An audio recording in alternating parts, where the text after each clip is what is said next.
എല്ലാ ഭക്തജനങ്ങൾക്കും കതിരവേൽ മുരുകൻ യൂട്യൂബ് ചാനലിലേക്ക് ഒരിക്കൽ കൂടി സ്വാഗതം. എൻ്റെ ചാനൽ ആദ്യമായിട്ട് കാണുന്ന ഭക്തജന ചാനൽ ഒന്ന് സബ് ചെയ്യുക.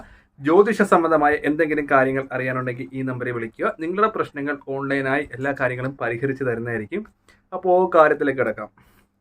നമുക്ക് വിവാഹപരമായ തടസ്സങ്ങൾ. 30 വയസ്സായിട്ടും വിവാഹം നടക്കുന്നില്ല. 32, 33, 34, 35 വയസ്സായിട്ടും വിവാഹങ്ങൾ നടക്കുന്നില്ല. പല രീതിയിലുള്ള വഴിപാടുകൾ ചെയ്ത് ഞാൻ പറയുന്ന വഴിപാടുകളൊക്കെ ഭക്തജനങ്ങൾ ചെയ്യുന്നുണ്ട്. എന്നാൽ ചില ആൾക്കാരുടെയൊക്കെ വിവാഹം നടന്നിട്ടുണ്ട്. എന്നാൽ ചിലവരുടെ ഇനിയും നടക്കാനിരിക്കുന്നുണ്ട്. അപ്പോൾ ഇങ്ങോട്ടൊരു ചോദ്യം ചോദിക്കും, തിരുമേനി നമ്മൾ എല്ലാ തിരുമേനിമാരും പറയുന്ന വഴിപാടുകളൊക്കെ നിങ്ങൾ ചെയ്യുന്നുണ്ട്, പക്ഷേ എന്നിട്ട് വിവാഹം കറക്റ്റായിട്ടുള്ള വരുന്നില്ല. അപ്പോൾ അതിൻ്റെ പ്രധാനമായിട്ടുള്ള കാര്യങ്ങൾ ഒന്ന് രണ്ട് കാര്യങ്ങൾ അറിയാം. ഇപ്പോൾ എൻ്റെ അടുത്ത് വിളിച്ച് നോക്കുന്നത്, ഞാനും ഇവിടെ വഴിപാടുകളും കാര്യങ്ങളൊക്കെ ചെയ്യുന്നുണ്ട്. നമ്മുടെ പറയുന്ന ക്ഷേത്രത്തിൽ പോകുന്ന, അതായത് നവഗ്രഹങ്ങളുള്ള അമ്പലം, ഈ നവഗ്രഹങ്ങൾ ഉള്ള ക്ഷേത്രത്തിൽ കൂടുതലും വിവാഹപരമായിട്ട് നമ്മൾ ചെയ്യേണ്ട വഴിപാട് നവഗ്രഹ അർച്ചനയാണ്.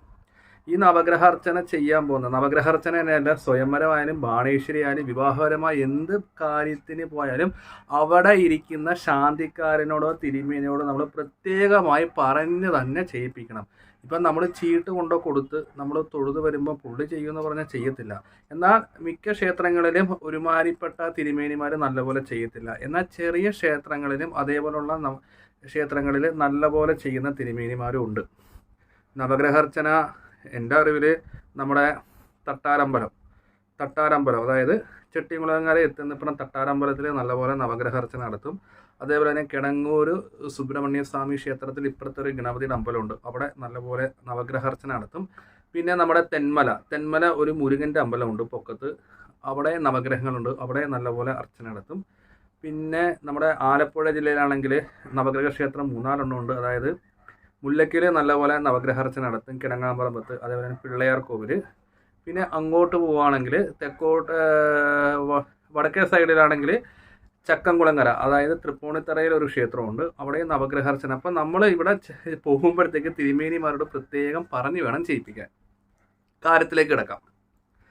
ഈ വിവാഹപരമായി ബന്ധപ്പെട്ട് നമുക്ക് വരുന്ന ആലോചനകൾ, അതായത് ഇപ്പോൾ 32 വയസ്സുള്ളവരൊക്കെ ആണെങ്കിൽ അങ്ങോട്ട് നാള് നോക്കേണ്ട കാര്യമില്ല. അത് വേറൊന്നും കൊണ്ടല്ല, പരസ്പരം ഇഷ്ടപ്പെട്ടവരാണെങ്കിൽ നമുക്ക് വിവാഹം നടത്താം. നാളിൽ എന്തെങ്കിലും ചേരത്തില്ലെങ്കിൽ നമുക്കത് പരിഹരിച്ച് മുന്നോട്ട് കൊണ്ടുപോകാൻ പറ്റും. അങ്ങനെ വേണം നമ്മൾ വിവാഹ കാര്യങ്ങൾ നോക്കാൻ. പരസ്പരം ഇഷ്ടപ്പെടുവാണെങ്കിൽ ആ ഒരു വിവാഹം നടത്തുക. അപ്പോൾ ജ്യോതിഷനോ തിരുമേനിമാരോ പറയുകയാണെങ്കിൽ ഇതിന് ദോഷമുണ്ട്, ഈ രീതിയിൽ നിങ്ങൾ പരിഹാരം ചെയ്തിട്ട് വേണം നമ്മൾ പരിഹാരമായി മുന്നോട്ട് പോകാൻ, അല്ലേ? അപ്പോൾ ആദ്യം നമ്മൾ കണ്ട പരസ്പരം ചെറുക്കനും പെണ്ണിനും ഇഷ്ടമാണെങ്കിൽ വിവാഹം നടക്കണം. വിവാഹ കാര്യങ്ങൾ 30-32 വയസ്സായിട്ട് ഞാൻ നേരത്തെ പറഞ്ഞ പോലെ വിവാഹം ഇനിയും വന്നില്ലെങ്കിൽ നമുക്ക് ചെയ്യാൻ പറ്റുന്ന കാര്യങ്ങൾ, നമ്മുടെ വീട്ടിലെല്ലാവർക്കും പൂജാമുറി ഉണ്ടാവും, അല്ലേ? നമ്മൾ ഏത് ഉപാസനമൂർത്തിയാണോ പൂജിക്കുന്നത് ആ ഉപാസനമൂർത്തിക്ക് നമ്മൾ ചൊവ്വാഴ്ചയോ വെള്ളിയാഴ്ച ഇല്ല ചൊവ്വ വെള്ളി നമ്മുടെ മക്കളുടെ കാര്യം പറഞ്ഞ് നെയ് വിളക്ക് കത്തിച്ച് വെച്ചിട്ട് എന്ത് ചെയ്യണം, നമുക്ക് ചിലപ്പോൾ കൃഷ്ണനാകാം, ദേവി ആയിരിക്കാം, ഒരു മാല എന്ത് ചെയ്യണം, കോർത്ത് അവിടെ ഇരിക്കുന്ന ഫോട്ടോയുടെ മുമ്പിലോ വിഗ്രഹത്തിൻ്റെ മുമ്പിലോ ഇടുക. ചിലപ്പോൾ ഫോട്ടോ ഒന്നും ഇല്ലെങ്കിൽ സാധാരണ രീതിയിൽ വിളക്ക് വെക്കുന്ന ഭക്തജന എങ്ങനെയാണെങ്കിൽ ആ മാല സങ്കല്പിച്ച് നമ്മൾ വിളക്കയിൽ ചുറ്റി വെച്ചാൽ മതി. അപ്പോൾ ഈ ഒരു കാര്യം നമ്മളൊരു 7 ആഴ്ച അമ്മമാർ വീട്ടിൽ അടുപ്പിച്ച് ലളിതമായ കാര്യം ഭക്തിപൂർവ്വം ചൊവ്വ വെള്ളി ചെയ്യുവാണെങ്കിൽ തീർച്ചയായിട്ടും മക്കളുടെ ഉള്ള വിവാഹപരമായ തടസ്സങ്ങൾ മാറിക്കിട്ടും. നമ്മൾ മാല കെട്ടാൻ നിർവാഹം ഉണ്ടെങ്കിൽ കെട്ടുക, ഇല്ലെങ്കിൽ കടയിൽ നിന്ന് മുല്ലപ്പൂമാലയോ ചെത്തിമാലയോ തുളസിമാലയോ ഇഷ്ടമുള്ള നമ്മുടെ സാമ്പത്തികം അനുസരിച്ച് നമുക്ക് മാല മേടിക്കാം.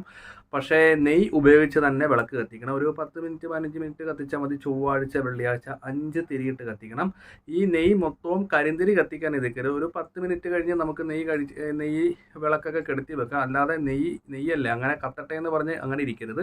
ഇത് ഇങ്ങനെ ചെയ്യുന്നത് കൊണ്ട് മക്കളുടെ നിലവിലുള്ള വിവാഹ തടസ്സം മാറി. അതായത് നമ്മൾ ഒരെണ്ണം തന്നെ ചെയ്യുമ്പോഴത്തേക്ക് നമുക്ക് ഇത് 7 ആഴ്ചക്കുള്ളിൽ നല്ല രീതിയിൽ തന്നെ ആലോചനകൾ വരും. മനസ്സിലാകുന്നുണ്ടോ? നമുക്ക് ക്ഷേത്രങ്ങളിലൊക്കെ പോകാൻ ബുദ്ധിമുട്ടുള്ള അമ്മമാരൊക്കെ ഈ ഒരു കാര്യം സന്ധ്യാസമയത്തോ ഇല്ലെങ്കിൽ രാവിലെ വിളക്ക് വെക്കാനാണെങ്കിൽ ഈ ഒരു കാര്യം ഭക്തിപൂർവ്വം ഉപാസനാമൂർത്തി, അതായത് നമ്മൾ വീട്ടിൽ ആരെയാണോ വിളക്ക് വെക്കുന്നത് അവരെ സങ്കല്പിച്ച് ഈ മാല ഇട്ട് പ്രാർത്ഥിക്കുക. ഉറപ്പായിട്ട് മക്കളുടെ കാര്യത്തിന് തടസ്സങ്ങൾ മാറിക്കിട്ടും.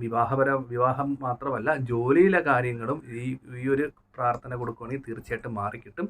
പിന്നെ വിവാഹപരമായി കൂടുതൽ തടസ്സം അനുഭവിക്കുന്നവർ ഈ നമ്പറിലേക്ക് ഒന്ന് വിളിക്കുക. നിങ്ങളുടെ ഗ്രഹനില എനിക്കൊന്ന് അയച്ചു തരിക. ഒത്തിരി വഴിപാടുകളൊക്കെ ചെയ്തിട്ട് നമുക്ക് ഈ ഗ്രഹങ്ങളിൽ പാവഗ്രഹങ്ങളൊക്കെ ഉണ്ടെങ്കിൽ അതിന് പരിഹാരം ചെയ്തെങ്കിൽ മാത്രമേ വിവാഹ കാര്യങ്ങൾ നടക്കത്തുള്ളൂ. അപ്പോൾ വീഡിയോ ഇഷ്ടപ്പെട്ടെങ്കിൽ ലൈക്കും ഷെയറും ചെയ്യുക. ഞാൻ നേരത്തെ പറഞ്ഞ പോലെ നമ്മൾ വഴിപാടുകളൊക്കെ ചെയ്യുമ്പം അമ്പലങ്ങളിൽ പോകുമ്പം തിരുമേനിമാരോട് മംഗല്യപരമായ തടസ്സം ഉണ്ടെന്ന് പറഞ്ഞ് പ്രത്യേകം ചെയ്യിപ്പിക്കണം. അതുപോലെ തന്നെ ഈ ലളിതമായ കാര്യങ്ങൾ ഭക്തിപൂർവ്വം ചെയ്തിട്ട് നമ്മൾ മാട്രിമോണിയിലോ ഇല്ലെങ്കിൽ ബ്രോക്കർമാരോടൊക്കെ പറയുമ്പോൾ നമുക്ക് നാലാം ദിക്കിൽ നിന്ന് വന്ന് ആലോചന വരികയും ഉറയ്ക്കുകയും ചെയ്യും. അപ്പം അമ്മമാരൊന്നും ടെൻഷൻ ആകേണ്ട കാര്യമൊന്നുമില്ല. ഈ പറയുന്ന കാര്യം ഭക്തിപൂർവ്വം തന്നെ വിശ്വാസം അർപ്പിച്ച് തന്നെ ഈശ്വരനിൽ ചെയ്യുക. ചൊവ്വാഴ്ചയും വെള്ളിയാഴ്ച നമുക്ക് മാല കെട്ടണമെങ്കിൽ മാല കെട്ടിയിടാം, ഇല്ലെങ്കിൽ നമ്മൾ പുറത്തുനിന്ന് മാല മേടിച്ചിട്ടാലും കുഴപ്പമൊന്നുമില്ല. അപ്പോൾ ഈ ഒരു കാര്യം ചെയ്യുക.